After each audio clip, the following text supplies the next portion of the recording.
Là, le médecin qui nous dit il y a quelque chose qui marche pas, là. C'était difficile pour elle.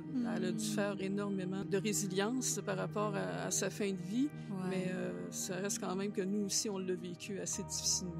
Puis la patience, moi, je l'avais pas, là. Puis je peux pas dire salut tout le monde, je suis Monsieur Patience. Là. Pour ce qui est de la déficience intellectuelle, on veut pas coller une étiquette à un enfant. On se pose tellement de questions, là, la culpabilité qui vient avec, puis là, on entend les gens autour aussi. Ah. Le signal d'alarme est venu de quelqu'un d'autre. On essaie de mettre de l'humour, mais c'est un drame. Ici Marina Orsini, je vous souhaite la bienvenue à Des histoires qui résonnent, la balado des proches aidants. Il s'agit d'un podcast qui traite de la proche aidance, une fenêtre en fait, par laquelle on peut jeter un regard sur la réalité des proches aidants partout au Québec. Notre but, c'est de partager des histoires qui résonnent avec vous. À travers les prochaines semaines, vous verrez, on va vous proposer d'explorer des thématiques universelles de la proche aidance en compagnie des proches aidants eux-mêmes et des experts du milieu. Ce balado est une production L'Appui pour les proches aidants, qui est un organisme qui vise à améliorer la qualité de vie des proches aidants du Québec et de faire connaître leur rôle dans toute leur diversité. Je vous souhaite la bienvenue.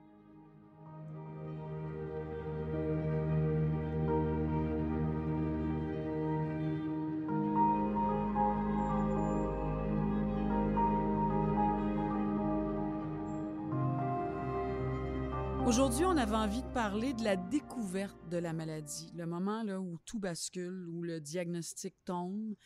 Ce moment où, de toute évidence, il faut réorganiser notre vie. Nous allons débuter avec une jeune maman, Mélanie Boisclair, maman de 4 enfants, dont Rachel, qui a 12 ans, qui est née avec une déficience intellectuelle. Bonjour, Mélanie. Bonjour, Marina. Ça me fait plaisir. Vous avez fait le chemin en plus, la route jusque de Trois-Rivières vers Montréal. C'est très apprécié. Ouais, ça fait plaisir. Mélanie, dans votre cas, le diagnostic n'est pas tombé à la naissance de Rachel. Là. Non, moi, j'ai eu une naissance bien normale. Je ne m'attendais pas à rien de spécial. J'avais un beau 4e bébé qui semblait être parfaitement en santé.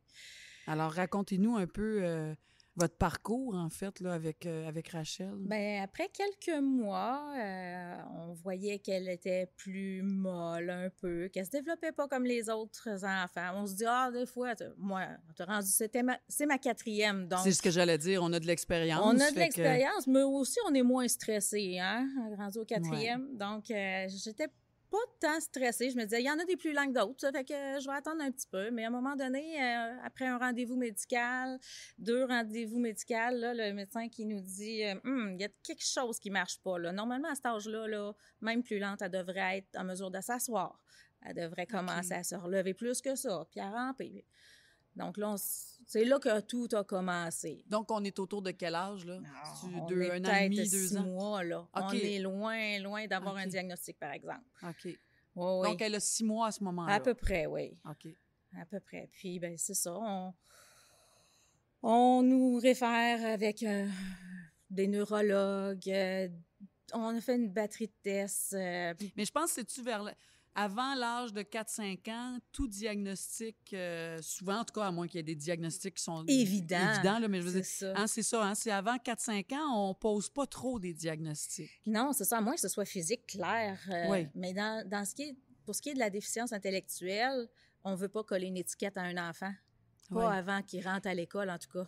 Mais parlez-moi des doutes que vous aviez, parce que oui, à 6 mois, mais là, rendu à 1 an, 2 ans, vous êtes toujours conscient là, de comment elle est. Puis là, on se dit, on a le temps de passer par plusieurs médecins, puis ben non, elle a rien d'anormal là.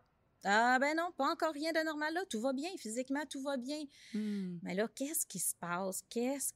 C'est sûr qu'on se questionne, puis on se dit, ben on va continuer, on va pousser, on va aller voir d'autres choses. Mais ça se traduisait comment, Mélanie, des exemples, là? Écoute, ben moi, pour ce qui est... Bon, on s'amusait, on disait qu'elle mangeait comme une souffleuse rendue à 2 ans, parce qu'il y en avait tellement partout, 2 ans, 3 ans, ça a été jusqu'à 5 ans, certains, là. Donc, elle soufflait, là, elle sortait la nourriture. Ben, pas nécessairement elle a soufflé, mais même si elle s'alimentait, c'était comme un bébé d'1 an, parce qu'il y en avait tellement partout, par terre. Il y en avait...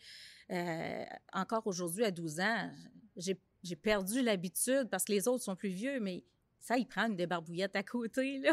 Ouais. Ben, c'est ça, c'est pour ce qui est d'apprendre la marche. Elle était rendue à 2 ans. Moi, on a essayé, là, on a fait de la stimulation précoce, mais on Mais dirait avec quoi? Elle n'avait pas la force de se tenir le debout? tonus n'était pas là. OK. Elle n'avait pas cette force-là. Tout a été plus long pour Rachel. Le langage, aujourd'hui, elle ne parle.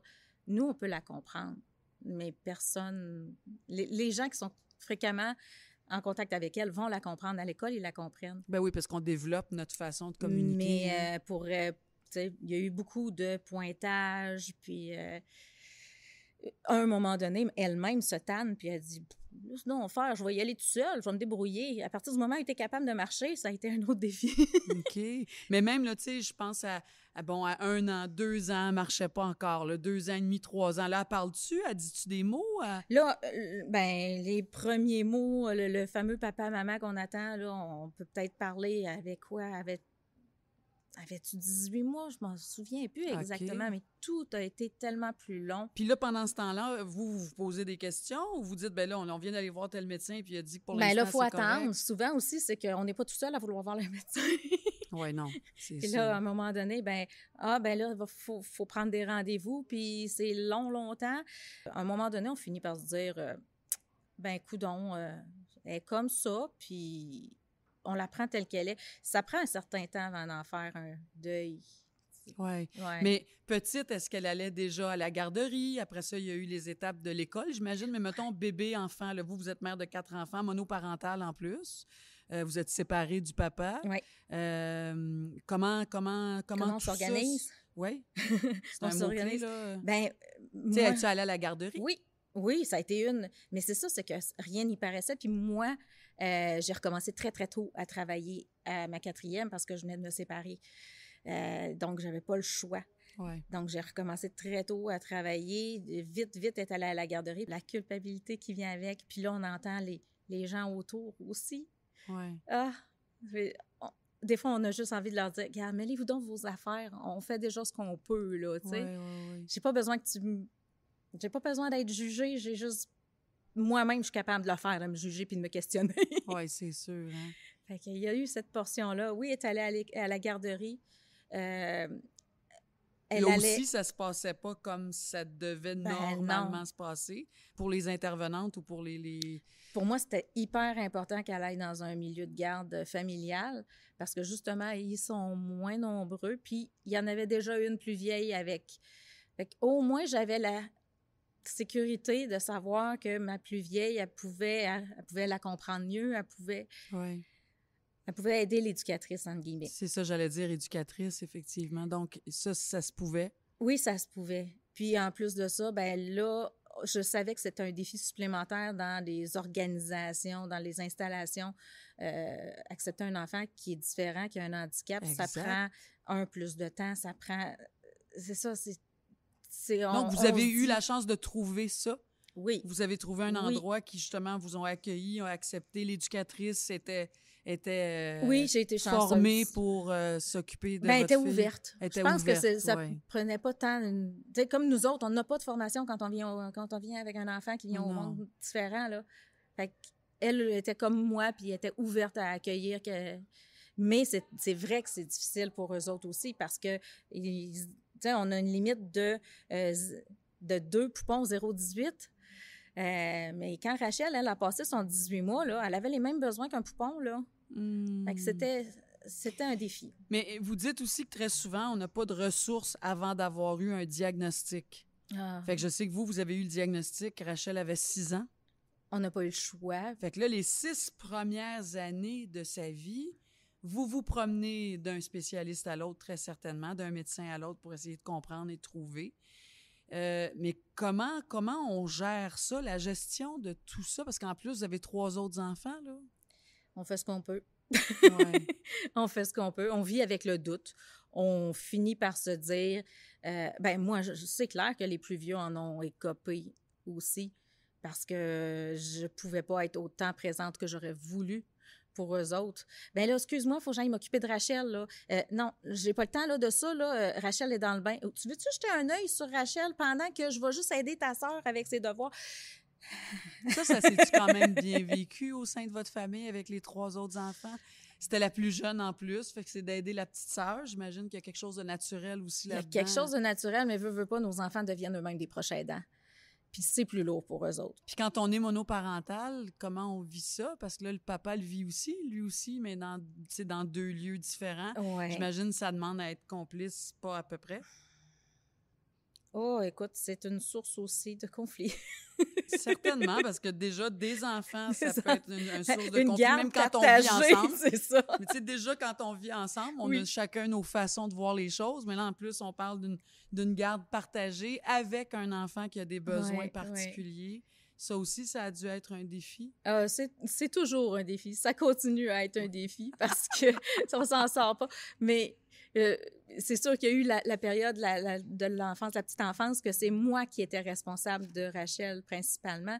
Et puis, c'est moi qui allais à tous les rendez-vous. Parlons-en du deuil. Il y a un deuil pour un parent Oui. d'avoir un enfant qui a des besoins particuliers. On le vit comment, ce deuil-là, Mélanie? On s'en aperçoit pas quand ça... Ah non? Ah non, ça se fait tellement graduellement avec le temps que à un moment donné... Puis le quotidien, c'est ça, la vie, ça va tellement vite. Mais si on avait à dire, là, Un courte moment- liste de deuil, ça serait quoi? Comment on peut énumérer ça? Les deuils par rapport à Rachel? Les premiers deuils, ça a été, OK, je vois qu'elle se développe pas au même rythme que les autres. Fait que elle, ça va être plus long dans tout. Fait que ça, c'est le premier deuil à faire. Deuxième deuil, c'est, OK, il n'y a pas de médicamentation, il n'y a pas de rien, on n'a pas rien trouvé de physique, on peut pas l'associer à rien comme maladie. On a un gros point d'interrogation. Garde, c'est pas grave, on va vivre avec. Même si on le sait pas, ça...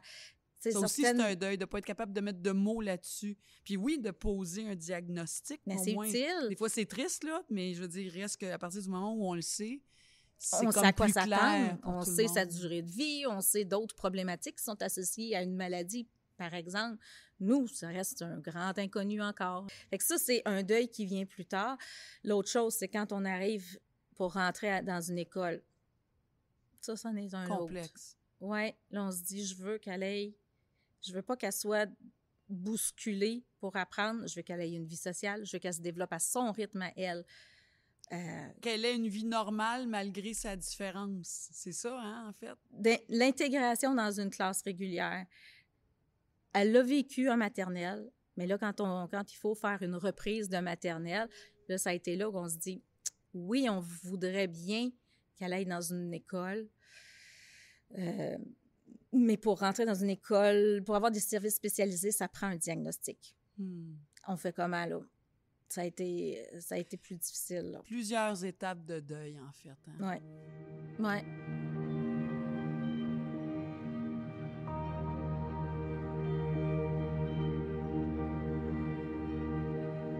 On est en compagnie de Mélanie qui nous parle de Rachel, sa fille de 12 ans qui est née avec une déficience intellectuelle. Je suis curieuse, Mélanie, vous êtes devenue autre qu'une maman, une proche aidante. Oui, par la force des choses. C'est votre travail aussi, c'est votre réalité, plus précisément. Ça, comment on accepte ça? Comment on apprivoise ça dans notre vie de maman, justement? C'est un constat qui se fait vraiment un peu plus tard parce que au départ, c'est ça, c'est notre enfant, on se pose pas trop la question. Puis à un moment donné, on réalise que ça va être notre enfant pour très longtemps. Plus longtemps que les autres. Et que là, il y a une vie là, qui va suivre là, après l'école. Qu'elle elle va se retrouver avec un désir, elle aussi, d'autonomie. Elle va se retrouver à avoir un besoin d'avoir sa vie à elle. Son intimité. Ouais. Puis faire des choix pour elle. Et puis là, puis on réalise en même temps que, bon, le travail, subvenir à ses besoins, ça va être... Elle pourra peut-être pas le faire tout seul. Ouais. J'avoue que là, je m'y suis pris d'avance, mais je pense que j'ai bien fait de magasiner déjà autour. Qu'est-ce qui existe pour les personnes, justement, qui ont des difficultés comme Rachel? Qu'est-ce qu'on va pouvoir avoir comme service? Parce que oui, si je décide de la garder avec moi pendant son C'était ma âge prochaine adulte, question. C'était ma prochaine question. J'imagine qu'on pense à ça. on n'a pas Le choix. futur de notre enfant, la vie avec Rachel. Est-ce qu'elle va être avec vous toute votre vie? J'imagine que on est obligé de se poser ces questions-là. On est obligé. C'est pas comme mon grand ado que je me doute bien, lui, qui va s'en aller bientôt. Lui, mais elle, je le sais. Puis oui, je me questionne. Je me suis toujours donné un point d'honneur à ce que mes enfants, ils se tiennent ensemble parce que je me dis, je ne serai pas toujours là non plus. Fait que je me suis informée sur les ressources ou les habitations adaptées. Exact. Est-ce que je vais la garder avec moi? Qu'est-ce que ça implique aussi? Les répits, puis même pour ce qui est de la tutelle, ça a l'air tellement complexe. À juste 12 ans, là, mais je commence à y penser sérieusement. Il faut y penser d'avance. Hein? Je commence à y penser Parce que là, déjà, sérieusement. oui, elle va à l'école, donc ça vous donne un certain répit, mais vous travaillez à temps plein aussi. Oui. Et donc, de penser, est-ce que les ressources vont continuer à se développer? Hein? Parce que peut-être qu'on ne veut pas un CHSLD pour notre grande fille. On veut une résidence. Il y en a. Est-ce qu'il va en avoir plus? Qui vont répondre encore plus aux besoins de chacun? Mais je pense que c'est quand même sage. C'est quand même une réalité à laquelle il faut faire face. Hein? Moi, je me considère chanceuse parce que je suis bien entourée. Parce que je travaille dans un organisme communautaire, puis il y en a d'autres autour, puis là, ça me permet d'avoir des contacts avec d'autres. Fait que je sais que dans le coin où je travaille, il va y avoir quelque chose qui va se construire bientôt. Puis ça m'a permis de mettre mon nom sur la liste d'attente. On verra quand elle sera rendue à 18 ans. Ça nous permet un certain soulagement, ça nous rassure. En tout cas, c'est ça, hein? On veut être rassuré. Pour moi, continuer d'avoir une vie, mais aussi pour elle. Qu'elle aussi puisse continuer à se développer puis avoir sa vie. Parce que je le vois que sa fin de semaine, elle peut la trouver longue des fois avec nous autres, toujours voir le même monde. Aussi, hein, on pense à elle aussi, pas juste à votre réalité, mais la sienne également. Mélanie, merci vraiment beaucoup d'avoir fait la route de Trois-Rivières aujourd'hui pour venir nous parler de votre rôle de maman, nous parler de Rachel, de votre réalité. C'est sûr que ça résonne chez les gens qui nous écoutent et c'est un beau cadeau. Je vous remercie infiniment. Ça fait plaisir. Bonne route. Merci.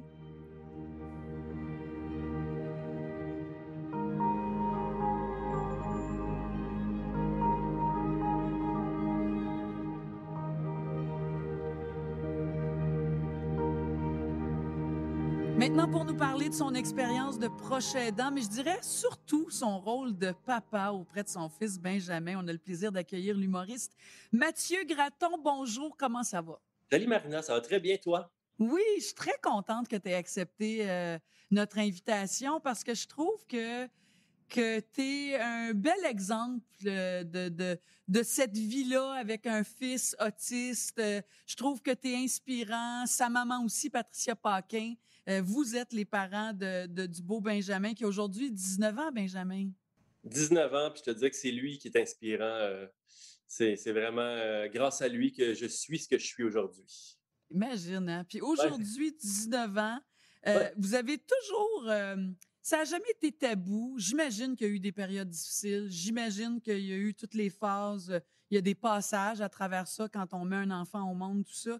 Mais vous avez toujours parlé de la réalité de Benjamin, de votre réalité de parent. Vous vous êtes impliqués. Toi, c'est important de sensibiliser les gens à cette réalité-là que peut être la vie d'un enfant autiste. Hein? Vous êtes proactif. Bien, c'est sûr que, tu sais, avec les années, tu sais, il y a 19 ans, Ben, aujourd'hui. Fait qu'on a comme appris au fil des ans comment s'impliquer avec lui en premier.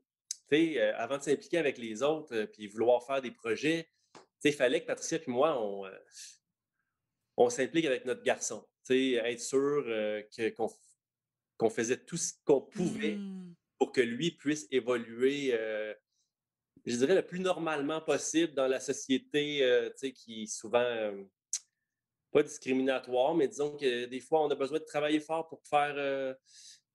notre place. Pour faire notre place, puis c'était ça notre objectif à peu près dès le départ. Patricia avant moi, au fil de départ, elle était un petit peu avant moi, par exemple. Oui, mais c'est ça.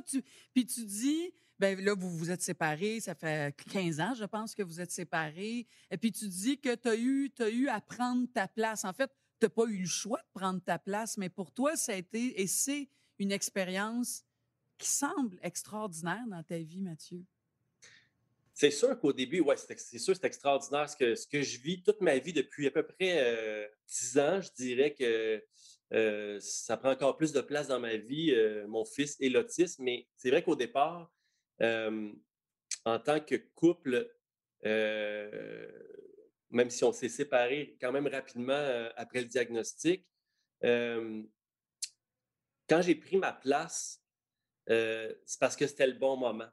Tu sais, deux Mmh. personnes en même temps qui ont deux façons de travailler avec un enfant, parce que nous autres, c'était travailler. Tu sais, c'était pas la vie, le quotidien qu'on aurait souhaité au départ, tu sais, aller jouer au parc. Tu sais, on avait tout ça, mais en plus, il fallait travailler avec lui. Il y avait une job, cet enfant-là, à 3 ans, pour pouvoir apprendre à lire. Puis c'est drôle, Patricia, l'autre jour, elle m'a ressorti des pictogrammes avec des petits mots imprimés et plastifiés. Et il y avait 3 ou 4 ans et il n'était pas capable de faire des phrases de plus que 3 mots.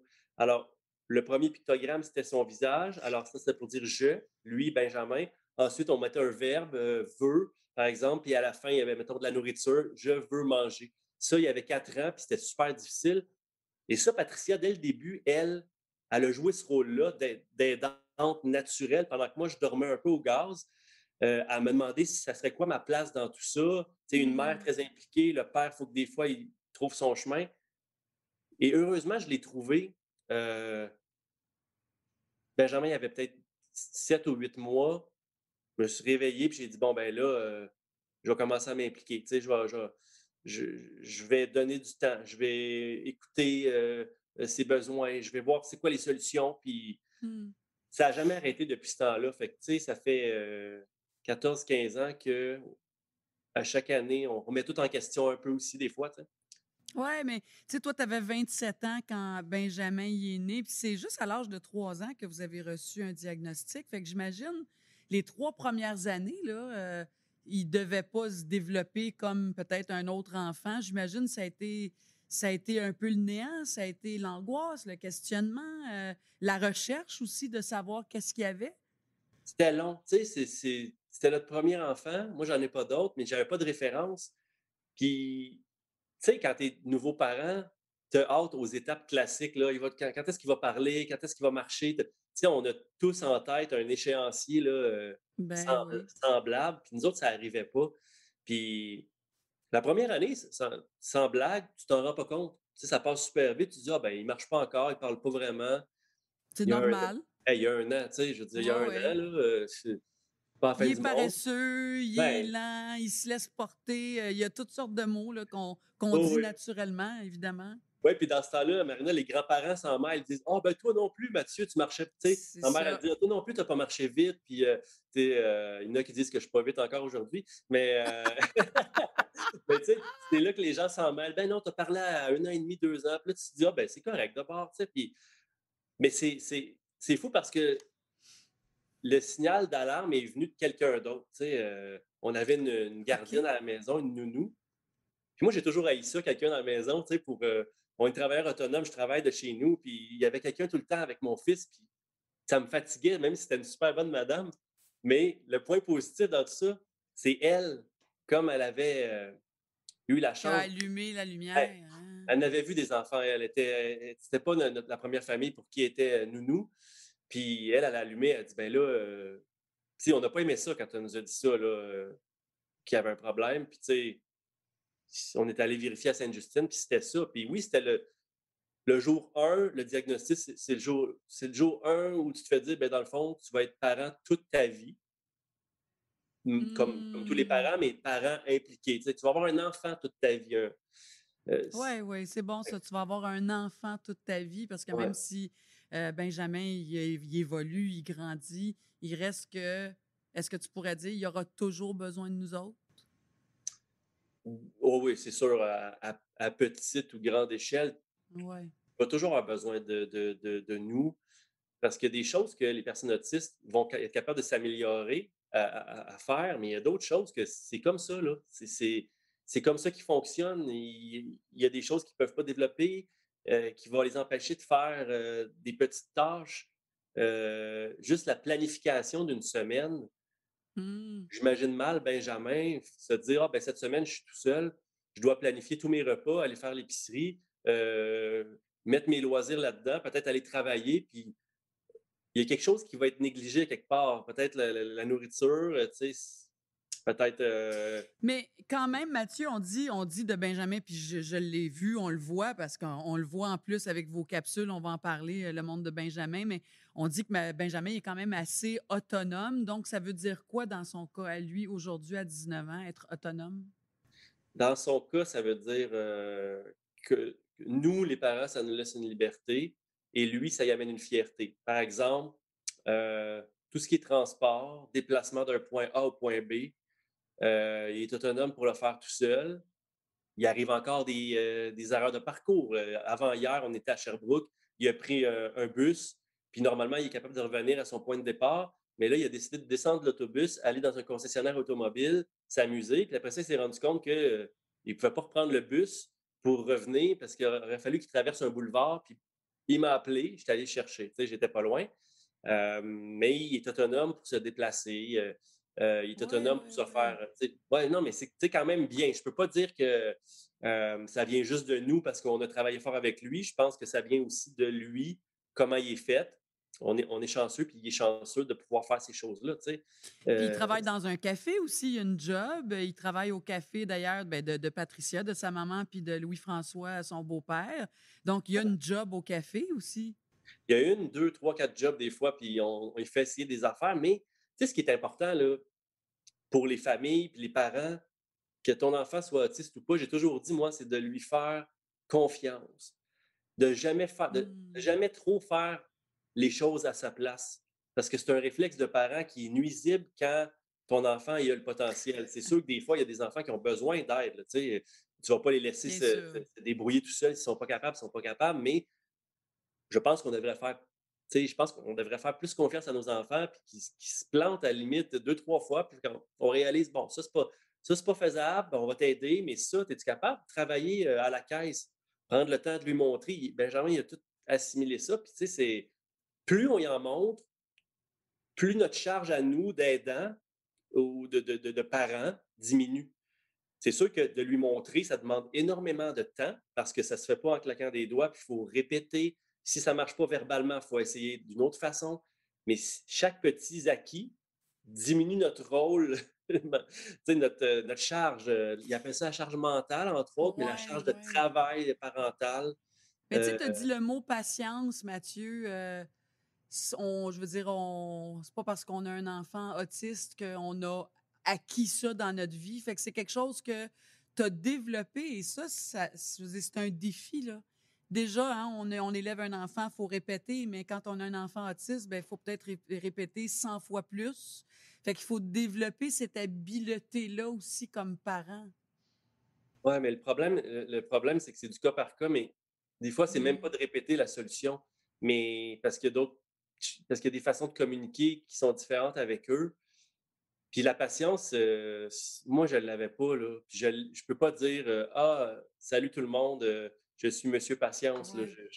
Je te dirais que c'est mon plus grand défaut, mon impatience et c'est vraiment pas compatible à être père d'un enfant autiste, d'être Fait que impatient. comment on fait, Mathieu? Parce que tu es assez honnête pour dire que même aujourd'hui, à 19 ans, puis la Ouais. patience, ça n'a jamais été ta force. Fait que comment tu t'es outillé? Comment tu t'es placé? Dans quel angle pour être capable de développer ou en tout cas, je ne sais pas quel mot mettre là-dessus, mais la patience. Ben, quand tu réalises que tu fais une erreur, tu sais, il y a du monde, en tout cas, moi, je fais partie de ceux-là, là, je fais une erreur, on me le dit ou je le réalise par moi-même.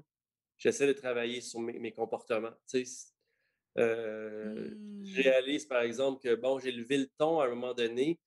Ça marche pas, lever le ton là, avec des personnes autistes. Là. Je vous le dis. Là. C'est vraiment la pire solution. Mais tu sais, des fois, on se tombe ses nerfs, on est tout le temps ensemble. Puis là, il fait quelque chose, je lève le ton. Puis là, ça dégénère parce que lui, je lève le ton et il se désorganise. Puis Ben oui. je l'ai d'en face là, que je viens de faire une erreur. Fait que là, je me dis, bon, OK, ça, là, Mathieu, là, c'est assez de t'améliorer. Puis, tu sais, ça me prend, des fois, je me retiens. Puis, des fois, tu sais, le fameux ton qu'on utilise pour pas se fâcher, là, genre, Benjamin, là, j'aimerais ça que tu ailles dans ta chambre ou fais tes choses Regarde, va c'est comme écouter ton si je film. t'avertissais, là. C'est comme Oui, si je oui. t'avertissais, là. Je me fais de l'autorégulation comme Mathieu, calme-toi, on va faire chacun nos affaires sur notre côté, on se reparle tantôt. Ça, c'est une technique que j'utilise, là, de garder tout en dedans. C'est bon, c'est bon. Mais là, veux pas, là, il y a 19 ans, si je me trompe pas, il finit l'école dans 1 an, là, Benjamin. Euh, Benjamin rêve d'autonomie, il l'exprime en plus. Lui, il veut vivre dans un condo moderne, c'est ça qu'il dit, hein? Ouais, ben c'est ça, là, le problème, c'est qu'on lui a mis ça dans la tête, j'imagine, parce que dans le temps, on vivait chacun dans des maisons modernes, là, à peu près, en tout cas nous autres. Puis, à un moment donné, on magasinait sur des sites de maisons, puis on cherchait ça. Puis finalement, sa mère, puis moi, chacun de notre côté, on habite en campagne dans des vieilles maisons. Puis lui, son rêve, c'est l'inverse. Fait que là, on est C'est bien mal. resté, lui. C'est resté le On condo est bien moderne. ouais, qu'est-ce qu'on fait avec ça? Je veux dire, Ben, mais c'est une bonne question. Qu'est-ce que vous faites avec ça? Parce que là, il y a une autonomie, mais pas entière. Fait que, on pense à de l'hébergement. C'est quoi la prochaine étape pour vous, évidemment, mais pour Benjamin? ben, tu sais, dans notre rôle de parents, nous autres, puis moi, c'est mon plaisir maintenant, c'est quasiment devenu mon quotidien, mais de développer, oui, on a développé son autonomie, puis on continue à le faire, mais c'est un peu comme si, au quotidien, on jouait à un jeu vidéo dans lequel on doit s'occuper d'un personnage, de le faire évoluer dans le jeu, qui trouve un travail, qui gagne de l'argent. Tu sais, tu contrôles ton personnage, puis c'est toi qui, tu sais, c'est le parent qui fait comme en sorte que, ah ben là, Benjamin a un emploi. Bon, on va l'amener là, hop, il y a du plaisir, là, hop, il y a des sous. Ah ben, il veut un condo. On ramasse de l'argent, il fait faire des affaires, puis hop, il y a un partenaire qui rentre, qui aime ses vidéos. Bon, Benjamin a un salaire. Benjamin travaille là, on met tout ça de côté. De temps en temps, il peut aller magasiner, se gâter. On gère tout ça aussi, tu sais. Je gagne ma vie à moi, mais je dois Aider à gagner ton celle de mon fils. fils, Ben tu sais, oui. pour qu'il réalise ses rêves. Parce que si je veux pas qu'il réalise ses rêves, ben, on va continuer à le nourrir, puis à l'habiller, puis le loger, puis on va se dire, ben, coudonc, c'était ça sa vie, mais il y a des rêves, tu sais, fait qu'on va les écouter. Exactement. Mais donc, ça serait quoi? Est-ce que ça se pourrait que Benjamin puisse vivre dans un appartement? Pas trop loin de chez nous, pas trop loin de chez Patricia. Tu sais, si j'ouvre le rideau du salon, puis que je peux, je peux voir son adresse, ça serait l'idéal. Comme Donc, ça, ça se pourrait, là. Je veux dire, il y a ouais. quand même une autonomie. Ça serait quoi les lacunes? Où est-ce qu'il serait moins autonome, d'après toi? Ah, si tu voyais sa chambre des fois, j'imagine même pas après un. Faudrait y aller régulièrement. Ça devient un Ouais. bordel avec de la vaisselle puis de toutes sortes OK, d'affaires. mais ça, moi, mon fils, il est pas autiste, puis je vis ça. Ouais, Il c'est est ça. rendu dans le sous-sol chez nous, puis des fois, je sais plus où il est, là, en dessous des couvertes ou quelque Ah, part à côté du linge. Fait que ça, on se ressemble, là, comme ça ressemble, nos deux réalités se ressemblent, tu sais. T'as raison. Mais je pense qu'il serait limité au niveau, disons, une saine alimentation, peut-être. À un OK. moment donné, ça serait des plats congelés, des plats réchauffés. Ça prendrait de l'encadrement, un Oui. système où on prépare tout à l'avance, il se fait réchauffer ça. Ça pourrait Mhm. marcher. Mais il me semble, moi, je me dis toujours, il me semble qu'il trouverait ça plate à un moment donné, être tout seul. Mais j'ai l'impression que des fois, son rêve, il comprend pas, évidemment, la Ce que portée de ça. ouais, ce que Tu ça sais, signifie. il me semble qu'il ferait comme, OK, bon, ça fait 2 jours que je suis tout seul dans mon condo. Il me semble que c'est plate. Là, il se mettrait à nous faire des appels FaceTime. Puis là, on se dirait, ben, écoute, on est aussi bien d'aller Ben, le viens à voir. la maison, Ben, oui, c'est ça, où je vais aller chez vous, en c'est fait. ça. Parlons du fait que justement, il gagne des sous, puis vous avez tout développé. C'est ton projet à toi. En tout cas, c'est venu de toi, ça, l'idée du monde de Benjamin. C'est tellement intéressant. Il n'y a personne d'autre que toi qui peut en parler. Parle-nous de ce projet-là que tu as développé avec lui. Ben, c'est sûr, au début, il n'y avait aucune attente, aucun objectif même de que ça soit un gagne-pain pour lui. C'était vraiment une bouteille à la mer. À quoi ça va servir? Je me disais, si nous, on en parle, les personnalités publiques, là, euh, plus on en parle, on a une tribune, veut pas, là, qu'on soit connu pas, puis tu sais, peu importe où on est rendu dans notre cheminement, les gens, ils nous écoutent. C'est comme ça. Fait que, en parlant, euh, ça, tu sais, ça aide, comment je dirais bien ça, ça aide des gens à comprendre certaines choses. Fait que la page Facebook est devenue rapidement, oui, peut-être les gens étaient curieux au début, ah, comment ça se passe, mais c'est devenu un genre de forum d'un exutoire. D'échange. étrange. Il y a une histoire là-dedans, Marina. Il y a des gens qui nous écrivent des Oui. affaires que tu dis, ben, c'est donc bien triste, c'est donc bien touchant. Alors, ils viennent d'avoir le diagnostic, ils ne savent pas à quoi s'attendre dans leur vie. Ils nous écrivent à nous pour nous dire qu'est-ce que tu penses qui va nous arriver, tu sais. Puis nous, on répond au message. C'est devenu ça, entre autres. Ça, c'est dans la messagerie. Mais dans le côté divertissant et sensibilisation, c'est devenu une place où Benjamin nous montre il est qui, lui, en tant que personne, sa personnalité. Tu sais, je niaise des fois, puis je dis qu'il est un influenceur, tu comprends? Oui, mais c'est vrai! C'est tellement bon, vos capsules, là. Il influence. Ça a une portée. Tu sais, qu'est-ce qui me fait le plus plaisir? C'est quand des jeunes personnes autistes ou des adultes autistes écrivent dans la messagerie ou font une vidéo un peu trop proche du visage, puis ils disent « Hey, salut Benjamin, je veux faire comme toi, je t'ai vu prendre le métro tout seul, puis moi, j'aime ça aussi, essayer des nouvelles affaires. » Puis là, je fais comme « OK, il y a une raison pourquoi on fait ça. » Puis, parallèlement à ça, ben coudonc, il est tellement aimé que lui, comme un athlète olympique qui réussit à aller chercher, tu sais, notre plongeur, là, Alexandre Despatie, qui était Oui. commandité pour l'aider dans ses compétitions puis s'accomplir. Ben, Benjamin, je le vois comme ça parce qu'il y a des gens qui s'intéressent à lui puis qui font comme crime, on pourrait faire des affaires ensemble. Puis ces gens-là, souvent, ont des fondations. C'est devenu une espèce de projet de bonté qui prend beaucoup de place dans nos semaines Ouais. et qui permet à Benjamin de peut-être éventuellement accomplir ses rêves, tu sais. Ben c'est ça, puis de se réaliser, puis il est fier de ça lui aussi, parce qu'il est hyper pertinent. Tu lui fais, vous vivez plein de situations où on le voit, comme la dernière fois, je te l'ai dit tantôt, là, je l'ai vu dans votre capsule, où vous êtes dans un stationnement, tu lui donnes de l'argent, puis il va chercher des tampons et des serviettes sanitaires au magasin. Ben Puis oui, il part tout seul, puis tu l'attends dehors. j'étais curieux de voir, tu sais, il allait-tu demander de l'aide, il allait-tu se débrouiller, puis qu'est-ce qu'il allait acheter, puis tu sais, clairement, c'était pas pour moi, hein, mais il est parti tout seul, puis je me suis dit, on verra, sinon j'y retournerai avec lui. Il a réussi ça comme un grand. Des Il a fois, réussi. comme un grand, puis tu sais, on cuisine énormément, c'est un besoin fondamental, se nourrir, puis encore là, l'objectif, c'est pas de faire des grandes recettes, mais c'est le familiariser avec des mesures, une demi-tasse, un quart de cuillerée à thé. Comme ça, si un jour, ben, je le fais de temps en temps, là, par exemple, des crêpes, c'est facile, là, tu sais, 3 œufs, une tasse de farine, du lait. Il est capable de mesurer ça. Je veux pas qu'il me fasse une recette de Ricardo ou de Louis-François Marcotte, mais si on le fait à deux, au moins je dis, hey, mets-moi une cuillerée à thé Ouais. de poudre de curry, ben ça va être piquant, là, une cuillère à thé, mais Ouais. il va savoir Mais quoi il est faire, tu capable, sais. bien sûr, bien Ouais. sûr. Est-ce que vous abordez, en terminant, Mathieu, est-ce que vous abordez le sujet de l'après? Parce que, je veux dire, un jour, ses parents ne seront plus là. Puis même pour vous, je veux dire, il faut y penser. C'est quoi, quand tu penses au futur de Benjamin, pour les familles qui nous écoutent, les parents qui nous écoutent, qui ont toujours besoin, je pense, d'entendre, de regarder la réalité des autres, puis ça nous inspire dans notre propre réalité. Vous voyez ça comment? Tu vois ça comment pour lui et pour vous? Ben, moi, j'ai tendance à être positif. Autant pour mon fils que pour d'autres cas, peut-être des fois plus sévères. Moi, j'aime ça, vivre ça au jour le jour. Euh, c'est sûr, Benjamin est chanceux. Il a un frère et une sœur déjà. Fait que je me dis, Ouais. bon, dans 40 ans, on n'est plus là. Peut-être que son frère et sa sœur ne l'hébergeront pas nécessairement. Peut-être que Benjamin sera dans une famille, une ressource de type familial, comme moi et ma blonde, on est devenus récemment, avec, Exact. avec des gens qui s'en occupent super bien, mais avec un frère et une sœur qui s'assurent que tout va bien, tu sais, un entourage.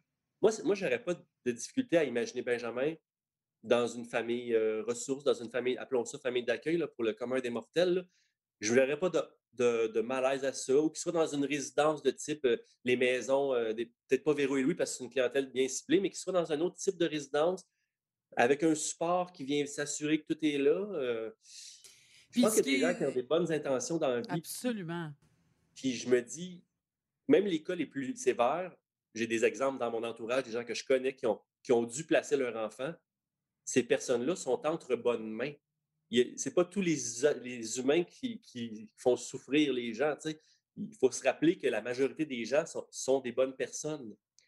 Alors, pour les familles qui s'inquiètent de l'après, oui, ça se prépare d'avance, mais il ne faut pas s'inquiéter que, oh non, quand on ne sera plus là, il va mourir de faim dans un coin, puis personne ne va s'occuper de lui. On vit dans une société au Québec, et on est chanceux d'être ici, vraiment, là. Puis Mathieu, en terminant, le miracle de tout ça, c'est que toi et ta conjointe, vous êtes devenus aussi famille d'accueil. C'est tout nouveau dans votre vie pour des autistes aussi. Puis mon Dieu, comme quoi ton expérience de papa t'a à quelque part t'as ouvert tout un monde sur quelque chose qui te touche, que tu portes et que tu veux à ton tour faire évoluer aussi, en fait, hein? Ben, en fait, tu sais, je suis devenu, par la force des choses, habitué à côtoyer des personnes autistes. Je sentais que j'avais une compétence là-dedans, ma blonde aussi. Puis, tu sais, ce projet-là, c'est juste un projet, je pense, dont il faut parler encore plus pour inciter d'autres familles à faire la même chose.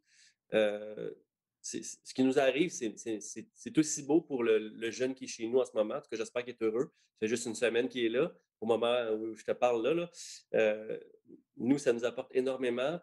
Puis, et mon Dieu, que ça doit faire une différence dans la vie des parents. Puis c'est évident, Mathieu, que je vais te réinviter à parler de ça parce que je pense qu'il y a une portée, là, c'est clair, de devenir... Le fait d'être un papa d'un enfant autiste puis de devenir une maison d'accueil aussi pour des autistes, il y a de quoi jaser là, c'est sûr. Fait que c'est sûr que je vais te réinviter parce que ça m'intéresse énormément. Puis je suis certaine que ceux qui nous regardent puis qui nous écoutent sont intéressés de savoir où t'en es puis de voir l'évolution de ça. Je te dis un immense merci, Mathieu Gratton. Merci infiniment. On va aller sur le Facebook voir le monde de Benjamin. Allez voir ça, allez écouter ça parce que c'est savoureux. Et bon succès à toi, à ta blonde, puis un beau gros bec à Benjamin, puis à très bientôt. merci aussi. Salut. Merci. Bye, Mathieu. Bye.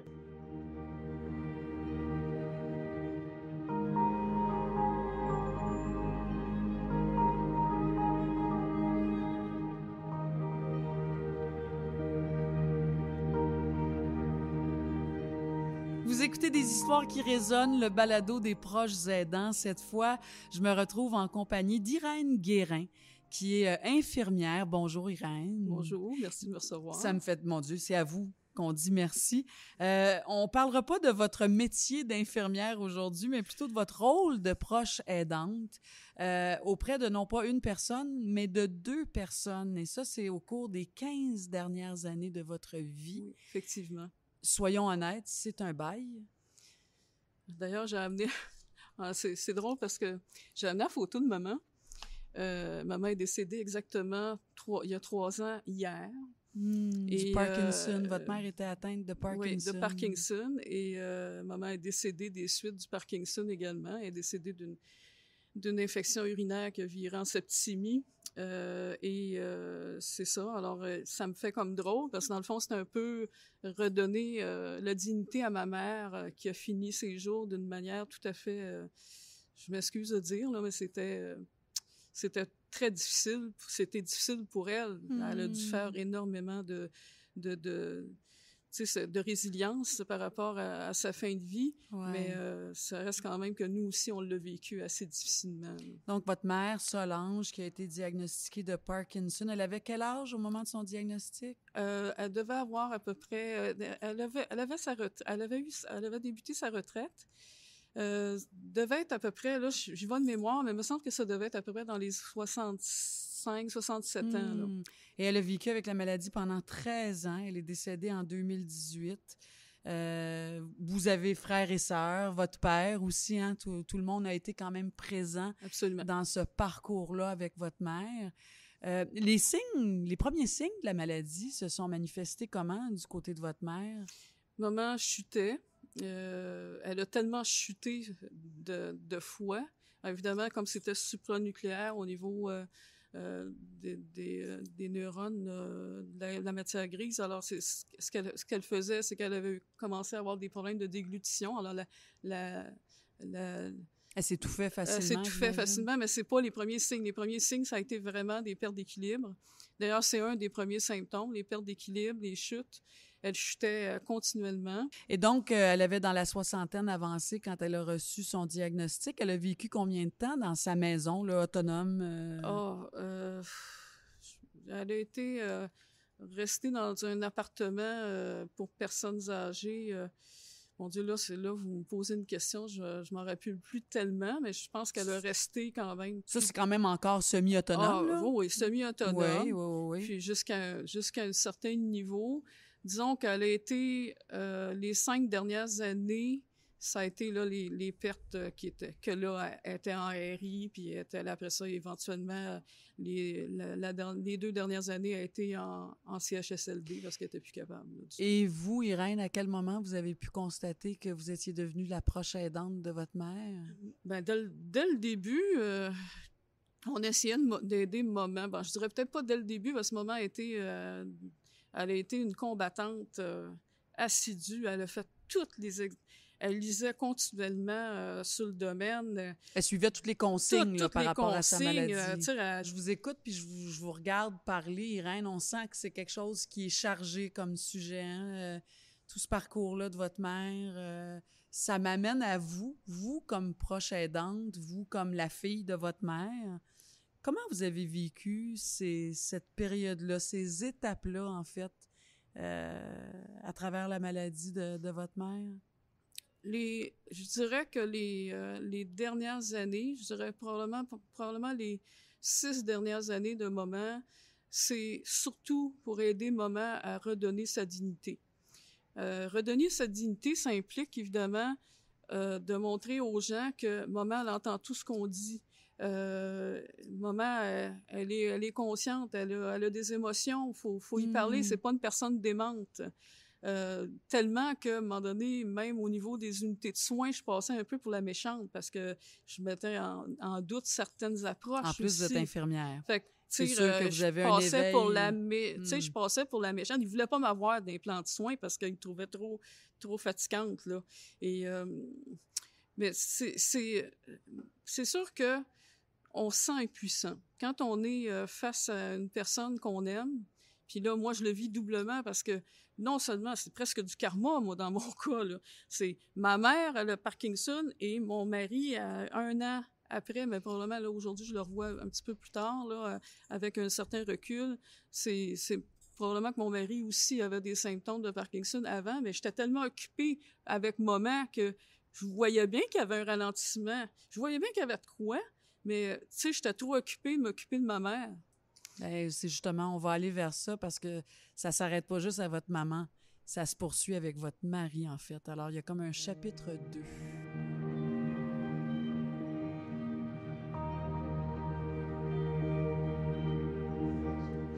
Toujours en compagnie d'Irène Guérin. Irène, on parlait de votre maman. On a fait la transition vers votre conjoint aussi. Je voulais juste préciser que votre maman est décédée, donc, du Parkinson en CHSLD en avril 2018. Est-ce que vous diriez, est-ce que ça a été comme un sentiment de soulagement pour vous?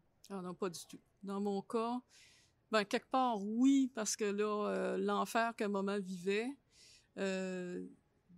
ça s'est fini. À ce moment, elle vivait... C'est comme maman, elle était comme dans un sarcophage vivant. Juste avant notre transition, vous avez utilisé le mot karma. Et je pense que c'est un bon choix de mots parce que votre maman est décédée. Et 1 an après votre maman, donc que votre maman soit partie, c'est votre mari, Patrice, âgé de 66 ans, qui lui a reçu également un diagnostic de Parkinson. Oui, effectivement. En fait, mon mari s'est fait rencontrer à son travail. Il travaillait jusqu'à l'âge de 64 ans, où là, il s'est fait rencontrer par son supérieur immédiat, puis il dit « T'es bien trop lent. Il y a quelque chose qui marche pas, t'es bien trop lent. » Oui, il s'est fait dire ça. Alors, évidemment, le Parkinson est souvent interrelié avec des troubles de l'humeur. Ça amène souvent, soit que c'est précurseur de la dépression, ou soit que ça amène. Évidemment, quand tu as un diagnostic de Parkinson, c'est super. Non, c'est les gens, ils dépriment. En dépression. Et il s'est tapé une dépression. On l'a mis sur antidépresseur. Et l'antidépresseur, à ce moment-là, j'ai commencé à remarquer qu'il y avait des troubles de sommeil. Quand je dis troubles de sommeil, c'est genre crier, sauter dans le lit, les baguettes dans les airs et tomber en bas du lit 4 fois par semaine. C'est moi qui dors pas, là. OK? Et là, ça, c'est nouveau dans votre vie. On parle pas d'il y a 5 ou 10 ans. Non, on parle d'il y a 2 ans. Ça fait 2 ans, 3, donc. C'est ça, il y a diagnostic il y a 2 ans, fait que ça va faire, c'est ça fait 2 ans. Hein. Exact, Puis, donc c'est très, très, très récent. ouais. Vous perdez votre mère. Déjà, vous l'avez vécu avec votre mère est partie.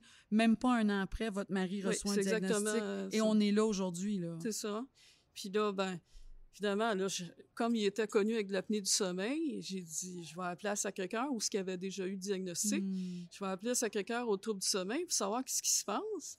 Puis là, le psychiatre qui suivait, non, c'est pas relié à ces antidépresseurs. Alors, tu sais, là, c'est des démarches là, que je fais. Là. Ça en est de l'aidance naturelle. Là. Alors, j'appelle à Sacré-Cœur, puis moi, je suis dans le domaine. Fait que là, j'appelle à Sacré-Cœur, je braille quasiment à l'infirmière. J'ai dit, écoute, tu peux-tu faire de quoi? Mon mari, il tombe 4 fois par semaine. Je dors plus, je suis toujours en train de le ramasser parce qu'il tombe 2 fois, des fois 3 fois dans la nuit. Alors là, elle dit, OK, on va faire de quoi?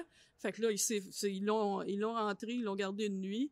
Et 2 semaines après, on a reçu un rapport comme quoi il diagnostiquait une possibilité d'un type de démence. Puis là, il nommait les 3 types de démence, soit Alzheimer, soit Parkinson, puis l'autre, je me rappelle plus c'était quoi. Et là, quand il a rencontré le neurologue, ils ont dit, en fait, le neurologue, en le voyant, il a dit, monsieur, vous avez déjà le Parkinson. Et c'est ça qui est sorti. Moi, je vous regarde, je vous écoute, Irène, puis j'ai juste envie de vous dire ou de vous demander comment allez-vous, vous? On fait avec, hein? On fait avec. Mais on fait comment avec? Qu'est-ce qu'on fait pour aller... Qu'est-ce qu'on doit aller chercher? Comment on fait pour se garder la tête en dehors de l'eau? Comment on fait pour rester saine? Comment on fait pour rester une aidante? Parce que vous êtes aussi l'aidante par la force des choses. Vous avez votre fils, vous avez un fils de 17 ans, paraît-il. Oui. Donc, choc pour lui aussi, j'imagine. Ah oui, comment on fait? Surtout que mon fils a accompagné sa grand-mère aussi. Comme aidant naturel. En fait, toute la famille s'est impliquée. On est une famille très unie et tout le monde s'est impliqué à différents niveaux. Donc, diriez-vous que vous avez de l'aide? Est-ce qu'il y a des gens qui vous donnent du répit? Est-ce que vous Je parlais pour ma mère. Je parlais pour ma mère. Là, okay. Je parle pour mon mari.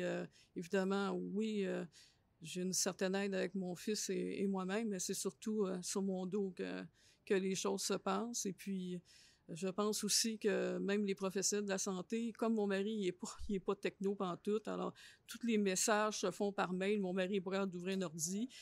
C'est moi qui dois souvent faire les réponses. C'est toi qui vérifie. Il faut que je fasse l'épicerie, évidemment. Il conduit pas, il est pas capable non plus. Puis l'autre aspect, c'est que mon mari n'est plus capable de faire des repas qui demandent de certaines séquences. Ça, c'est une autre affaire que je remarque.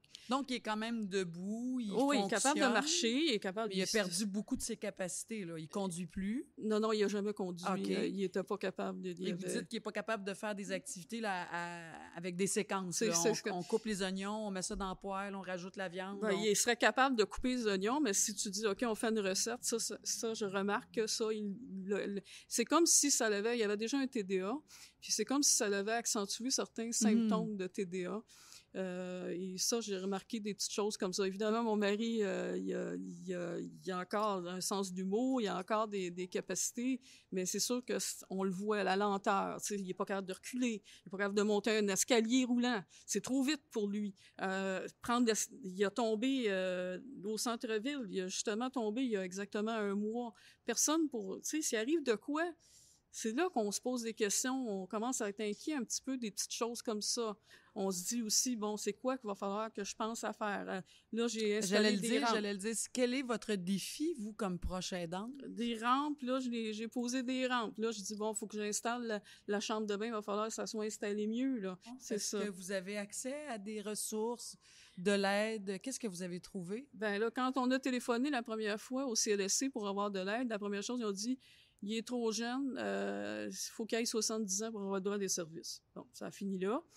Après ça, on a été avec l'Institut de Neuro, on a demandé à son travailleur social. Le travailleur social m'a envoyé quelques feuilles sur soit la popote roulante ou des ressources, par exemple, pour le ménage. Mais toutes ces choses-là, c'est moi qui dois faire les appels.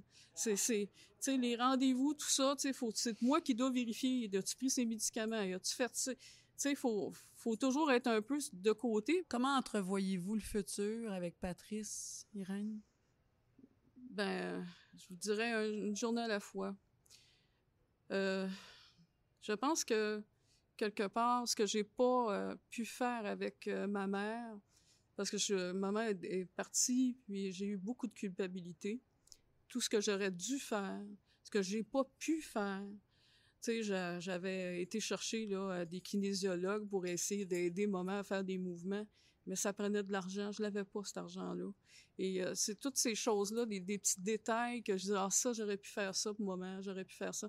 Mais là, on dirait que là, on veut se rattraper justement pour que notre mari, mon mari, celui qu'on aime, qu'on veut, qu'il soit bien, qu'il ait une dignité. Qu'est-ce que je peux vous souhaiter en terminant, Irène?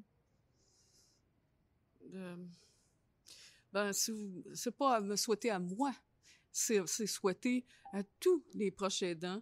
C'est reconnaître que peut-être qu'un aidant a besoin d'un répit.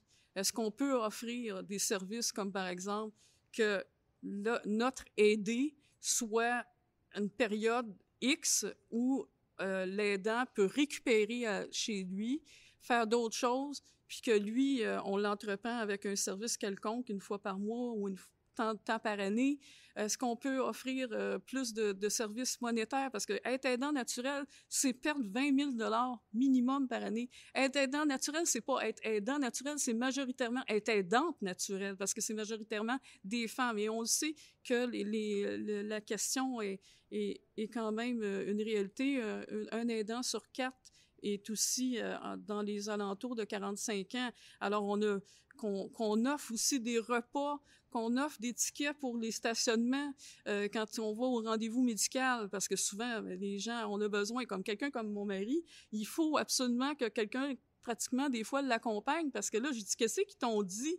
Il n'est pas capable de me répéter. Fait qu'on ne sait pas ce qui se passe. Il faut quasiment être tout le temps là. Je pourrais vous en dire long là, sur des choses qui devraient être faites.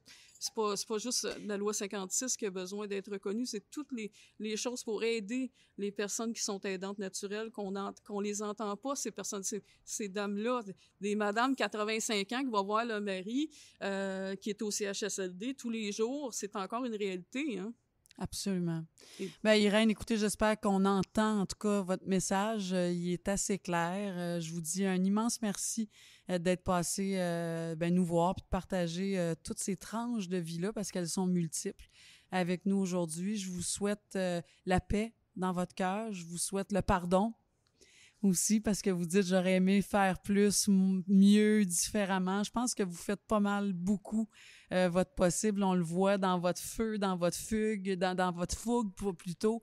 Et je vous souhaite que le meilleur. Merci beaucoup, Irène. À vous et votre conjoint, votre fils aussi. Merci infiniment à tous. Merci.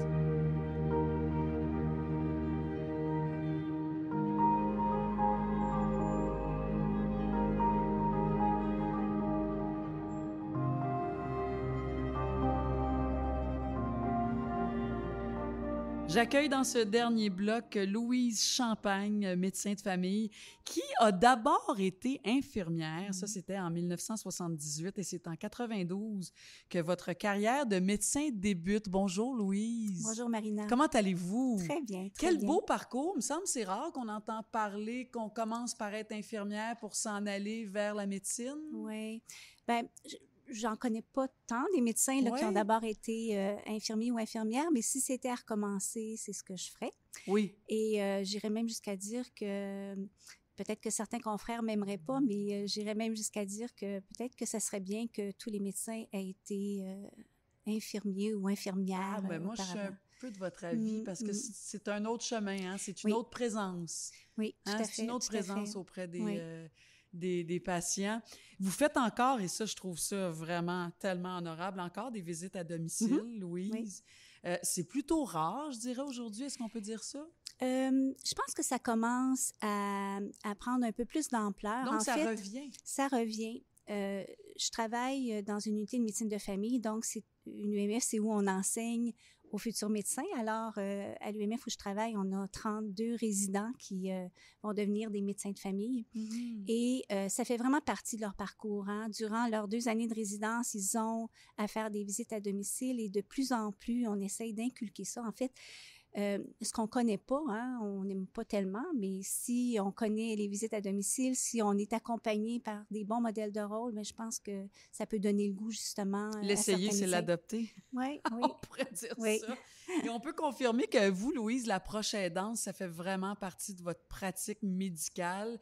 Je lisais que lorsqu'une personne reçoit donc un diagnostic, vous êtes là auprès du patient, puis vous impliquez la famille. Vous, la proche aidance, là, c'est quasiment systématique quand un diagnostic est posé. C'est votre genre de pratique, ça? Mais oui, en fait, il n'y a pas une semaine où j'annonce pas un diagnostic qui peut avoir un impact justement là, sur toute la famille. C'est drôle parce que quand on fait nos cours de médecine, on nous parle de la cellule familiale, hein, puis c'est tellement quelque chose d'ésotérique, là, de très théorique, mais on le vit vraiment là, au quotidien, je dirais. Mais quand j'annonce, par exemple, à un patient qui a une démence, qui a des troubles cognitifs, c'est toute la famille, ça a un impact sur toute la famille. Mais hein, la maladie, quelqu'un de malade dans une famille, c'est une famille au complet qui est malade. Oui, l'annonce d'un cancer, l'annonce d'une maladie neurologique, peu importe. Là. Oui, tout à fait. Que ce soit notre enfant qui tombe malade, que ce soit nous, notre conjoint, notre mère, c'est toute une famille qui est touchée puis qui est affectée par ça. Exactement. Parlez-nous du rôle d'aidant. Oui, avec le malade, avec la famille, il y a toute une organisation à mettre en place. Comment vous les guidez, ces gens-là? Bien, la première étape, c'est d'annoncer, je dirais, le diagnostic qui va faire en sorte que il va falloir que la famille se serre les coudes puis que les gens soient là pour le malade. Et je dirais que c'est un processus qui évolue, parfois sur peu de temps. Hein. Si j'annonce à un patient qui a un cancer puis qui va peut-être mourir dans 4 mois, 5 mois, 6 mois, ben ça va être une proche aidance très, très rapide. Hein. Il va falloir là, rapidement là, évoluer dans ce processus-là, alors que si, par exemple, j'annonce à un patient qui a des troubles neurocognitifs, ben c'est sûr que là, ça va être sur 6 ans, 7 ans, 8 ans. Alors, j'accompagne les patients au fur et à mesure. Je dirais que la première chose que je fais, c'est que j'annonce le diagnostic. C'est souvent le choc. Puis après, je suis là, je dirais, un peu pour écouter, pour recevoir, je dirais, les questionnements des patients, les interrogations, tout ça, des patients et des familles. Et après ça, on met les choses en place. Une fois le choc passé, on met les choses en place. Et c'est quoi les défis? Parce que le patient a des défis, la famille a des défis, les aidants, les proches aidants ont des défis. Les défis, je dirais les défis beaucoup en lien avec la perte d'autonomie, hein. Des défis qui sont peut-être inhérents à chacune des familles parce que je pense qu'il faut y aller de manière par cellule familiale, je dirais d'une certaine façon. Par dynamique familiale. Les défis, s'il y a beaucoup d'enfants, ça va peut-être être un petit peu un peu plus facilitant. Si une dame, par exemple, qui reste seule avec son mari, là, ça va être pas mal plus de défis là, d'organisation. Les défis, c'est en lien aussi avec les étapes de la maladie, tout dépendant de la maladie. Il y a des défis de perte d'autonomie, de retrait du permis de conduire pour les patients qui ont une démence, par exemple. Puis ça, c'est... Les gros deuils, ça. Ah oui, j'ai l'impression à chaque fois que je trouve que c'est peut-être le plus gros morceau que j'enlève à l'autonomie d'un patient parce que ça peut avoir des impacts si la conjointe ne conduit pas de voiture, tout ce que ça peut impliquer là, comme réorganisation, je dirais. Là. Alors, c'est des deuils que les familles font petit à petit, mais que j'essaie d'accompagner là, au fil du temps. Et qu'est-ce qu'on dit, Dr. Champagne, à une personne qui a de la difficulté là, à lâcher prise, justement, sur les éléments sur lesquels ils n'ont aucun contrôle? Oui, le patient, mais la famille, là, moi, je pense toujours à ma mère, je l'ai vécu. C'est tellement difficile. Oui. On se sent tellement démunis. On n'a pas de pouvoir, on n'a pas... Ben, je pense que la première chose, c'est que justement, je dis rien, j'écoute. Oui, ça, je trouve ça intéressant. J'écoute. Vous dites, ne dites rien. Écoutez, ça, c'est un défi. Ouais. Je dirais que c'est la première chose. Je pense que qu'est-ce qu'on peut dire dans ce temps-là? Hein? C'est d'abord écouter, puis après ça, ben, j'essaie de cheminer avec les patients. J'essaie de me rendre jusqu'au bout, justement, je dirais, de cet épisode de soins-là, de la fin de vie de la personne, par exemple. Mais en même temps, il y a des beaux parcours, je dirais, parce que ce que les patients m'apprennent, ce que les familles m'apprennent, c'est tellement la sérénité, la résilience, le don de soi, là, c'est... Parce que vous êtes aussi dans le précieux de la vie, quelqu'un qui sait qui est condamné, que ce soit à une longue maladie, il reste que c'est des pertes d'autonomie, puis plus des deuils multiples. Puis on met les choses en place au fur et à mesure, hein, puis heureusement qu'on a toute une équipe autour de nous, parce que moi, j'y arriverai jamais seule, là.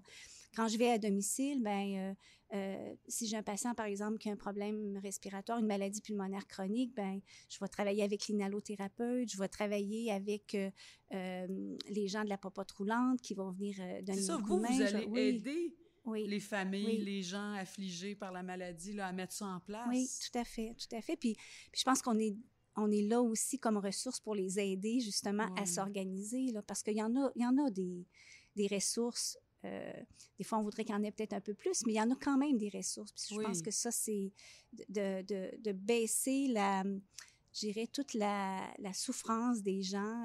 Je pense que ça, c'est très aidant. Là. Mais de là, l'importance aussi d'une organisation comme l'appui. Oui, hein? L'appui est là pour vous aider à mettre en place ce que vous avez besoin. Oui. Et j'aime bien l'idée d'écouter aussi. Oui. Parce qu'écouter, c'est...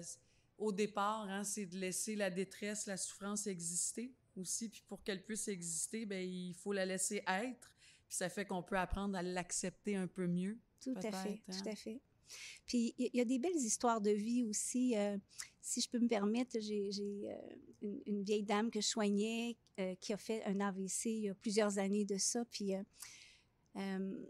finalement, elle vivait seule avec sa fille. Et sa fille qui s'est dédiée, là, qui a vécu avec sa mère et qui a été dédiée à sa mère là, de manière assez extraordinaire. Et quand ma patiente est décédée, j'étais même inquiète pour Sylvie, sa fille. Puis Sylvie a remonté la pente. Elle avait déjà, je pense, commencé un peu à faire le deuil de sa mère, hein, bien sûr, parce qu'elle était très malade. Et récemment, justement, je revoyais Sylvie, puis qui me disait... j'ai demandé comment ça allait, puis elle me disait, elle dit, ça va vraiment bien. Puis elle dit, j'ai changé de travail. J'ai dit, ah oui? Elle dit, je suis plus à l'usine. Elle dit, quand il y a eu la pandémie, puis j'ai vu qu'il y avait besoin de préposés aux bénéficiaires, elle dit, j'ai fait mon cours de préposés aux bénéficiaires et elle travaille dans un CHSLD et je suis convaincue que tout ce qu'elle a vécu comme proche aidante, là, elle peut vraiment le donner aux autres. Là, puis je trouve que c'est tellement parce que ça, c'est des histoires qui, moi, me nourrissent puis qui me font du bien. Puis je me dis, peut-être que, bon, les choses sont arrivées comme ça, mais ça l'a permis de rendre une Sylvie préposée aux bénéficiaires très, très proche des personnes âgées maintenant en CHSLD. Et les personnes dans le besoin. Oui, oui. Merci infiniment, Louise Champagne. Docteur Champagne, merci d'être passée nous voir. Ça me fait plaisir.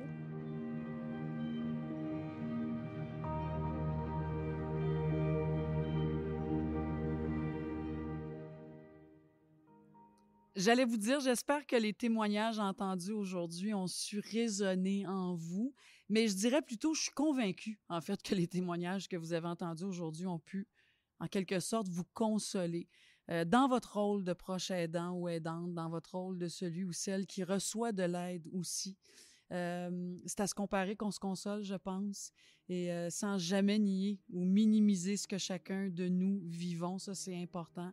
J'espère que ça vous inspire à aller chercher de l'aide. Pour ce faire, je vous rappelle, je vous encourage à aller par courriel info-aidant à l'appui.org ou par téléphone aussi info-aidant ou 1-855-852-7784. Les conseillers intervenants sont là pour vous écouter, vous soutenir, vous orienter aussi vers les ressources disponibles dans votre coin.